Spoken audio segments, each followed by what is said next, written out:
Welcome to the Learning Pines YouTube. We hope this video helps. You begin by verifying Auto Jelly is installed and authorized with your Roblox account. This avoids permission blocks.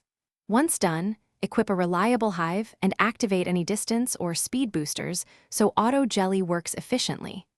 Make sure in-game settings permit automatic tool equip and movement.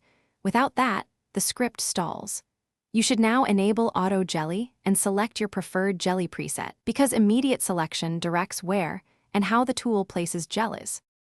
Now you configure behavior.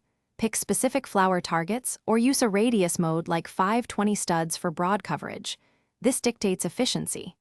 Next, set timing, planting intervals, cooldown windows, and automatic refill checks to prevent wasted actions and conserve resources. Then enable safety features, anti-stuck routines, anti-kick delays, and a teleport fallback to return you if pathing fails. This combination ensures Auto Jelly runs continually. Finish by running a controlled 2 5-minute test session so you can observe placement accuracy and resource usage in real time. After the test, tweak sensitivity, action delays, and target lists to smooth out missed placements and reduce collisions. If Auto Jelly stops or behaves unpredictably, first toggle in-game permissions and reauthorize the tool. Often a permissions reset fixes most issues. If problems persist, lower movement speed or enable teleport fallback to prevent getting stuck or kicked.